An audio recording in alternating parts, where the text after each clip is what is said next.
Hello and welcome back to Star Citizen. My name is Evenlease, and today on 10 Minutes More or Less Ship Review, right behind me, the Consolidated Outlands Mustang Gamma. Let's go ahead and take a look.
Alright, welcome back to another review. Today, the Mustang Gamma. It's the racing variant of the Mustang series, and we're going to go ahead and take a look at this.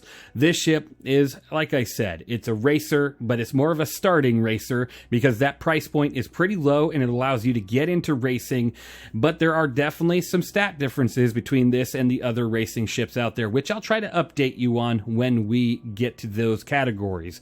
Now, this ship here, if you were to go ahead and buy it right now on the Pledge Store, you can get a racing pack that gives you this ship with that paint on it, plus the flight suit for $65. Definitely not terrible, but then you can also buy it standalone for $55 without all the extra stuff, right? And then you can buy it in-game for $1,178,100 aUEC, which is definitely a better price point, buying it in-game and just going out there and starting your racing career. Now, this ship does have a 7-minute and 16-second claim time. And then if you were to expedite it, it is 2 minutes and 25 seconds. Definitely a higher claim time than I expected for this style of ship, but at least it's not too insane.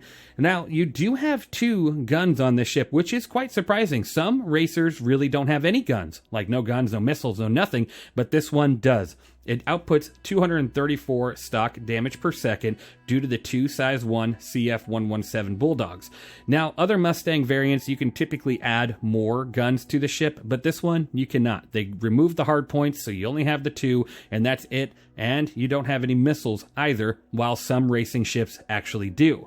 Then again, like I said, there are some racing ships out there like the Fury LX that don't have any guns or missiles at all. So you kind of have the advantage out there on the racetrack. If they allow you to attack your target, you can definitely do that.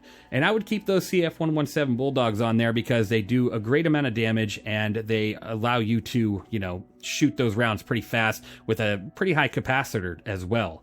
Now, this ship does have 2 size 1 shield generators, outputting a total of 4,200 bubble shield, which is, again, a pretty high amount of shield for such style of ship, and I actually really like that. I almost want to take this thing out to dogfight, honestly. And the ship has a total health pool of 8,931. Any ship with big wings like this, those wings are going to be pretty fragile, and once you lose one, there's potentially you're just going to end up in the dirt. So something you have to consider. Try not to get hit too much on those wings because that'll definitely happen. Now, this is where, the stats you can kind of look at because it is a racing ship. This is where you want to compare it to other racing ships. This ship has a top speed of 244 SCM with a top forward boost of 533, backwards boost of 273, and a nav speed of 1,230. So the one I'm going to compare it with here is the top speed of SCM, so 244. This ship is 244, which is, out of all the racers that I picked, which is 5 other racers, it is the slowest out of all of them. The highest speed racer is the P72 at 300 SCM, and this is the lowest at 244. The one right above this is the Fury at 249, and then it just goes up from there. You got the Razor LX, you got the 350R, and you got the M50, all well above this 244. So this ship definitely does not have speed on its side, but what else can you count on when you're racing other ships? your maneuverability, and I will say this ship has the the best maneuverability out of all of those ships, sitting at 84, 65, 234 pitch yaw roll, which is quite impressive. And then if you were to boost it, it's 101, 78, 281, which is insane. Like, you could really just take this thing out there and go shoot at an arrow. You can go compete with the Gladius. You can go out there and just decimate a Hornet as long as you don't get hit, which is kind of easy to do with that top speed and your maneuverability. But then again, you got to consider you only have 2 size 1 guns. So their damage output is going to be lacking. If you miss your target even a little bit, it could spell trouble or just a very long game of trying to, take down your target. All the other ships out there that are racers, their maneuverability is typically between a 55 on your pitch and around a 72 at the highest, and that's the Fury. But the Gamma sits in 84, which is quite insane, and I gotta love that. So when you're picking this ship, you're really just focusing on the maneuverability and the fact that you have a couple guns on there, right? If you're looking at all the other racers, those ones are more like straight line racers. You got just pure speed, but the maneuverability is not so good. So when you're hitting that high 280 or 300, there's a chance you're not going to be able to make that turn, and you're just going to end up in the side of a cliff. Now, you also have 6 SCU of hydrogen fuel and 1.1 SCU of quantum fuel. And yes, I did say quantum fuel. This ship actually has a quantum drive allowing you to make the jump around the verse, and a lot of ships in the racing category actually don't. If you take a Fury, for example, you're not going to be jumping anywhere. You need either a pad on the ground or you need a transport ship to bring that ship around for you to go from location to location, which is too bad. This ship, you do not, and I gotta love that. Again, it just makes this ship more viable because not only can you go out there and race somebody, but you could potentially dogfight, minor PvE or PvP conflict, and you can, throw a box in the back. You don't have any sort of like ramps or anything, but if you open your canopy just correct, you could potentially tractor beam a box in there. Sadly, there is no interior other than sitting in your cockpit and, using the joystick, right? But that's, it's a racing ship. It's not supposed to have a bed or anything, but it could definitely fit it if another Mustang variant can do it. Why can't the racing ship, right? Maybe someday they'll redesign this ship a little bit and make it to where each one has kind of that area, unless it's carrying cargo, of course. Now, this ship, you can't carry cargo. It does not have its gold standard or components pass. Let's go ahead and head into the cockpit really quick. So let's go ahead and bring it into first-person view here. I'm standing here looking at the ship. As you can see, it's not terrible looking. It's a little bit on the older side, right? Very old. But if you go in here to the cockpit, you can press and hold F, and you can go ahead and open your storage. So you do have storage access, which is nice. There's some ships that just do not have that. And so you can do that, or you can just go ahead and open up that, pilot seat, get in there, and take a look at just such a fantastic view that you do have.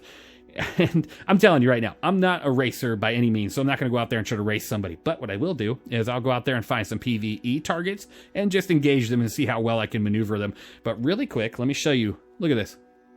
That's probably one of the better views when it comes to looking outside of a cockpit that you have in the game for a smaller ship like this. It's just fantastic. It's unimaginable that there's no pillars or anything in my way. RSI, take note, please.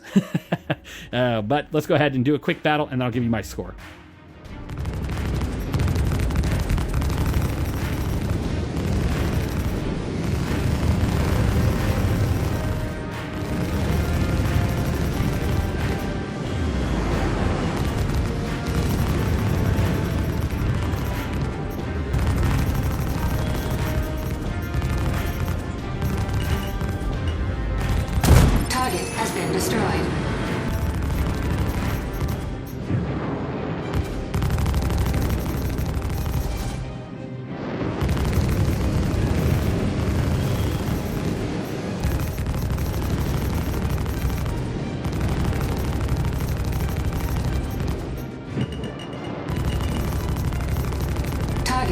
Destroyed.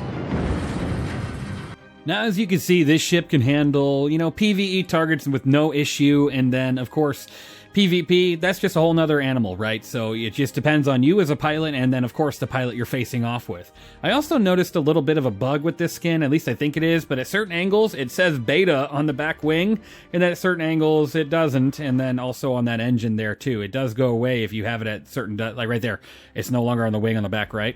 It's so weird. But anyways, a little simple thing they'll probably fix down the line. But otherwise, my review score for this ship is a 6 out of 10, just because it does have a very big lack of SCM speed. It's no missiles, right? I mean, obviously, I'd want it to have a few just to compete with all the other racers that do have them. And then, of course, you are just no gold or, components standard pass, and then the size of your ship sitting at 18 meters wide, 21.5 meters long, and 9 meters high. That is the biggest out of all of them, pretty much, when it comes to a racing ship. So with that of course is a 6 out of 10. Let me know what you think of the Mustang Gamma down in the comments below. Thank you for watching. I really hope you enjoyed, and I will see you in the next one.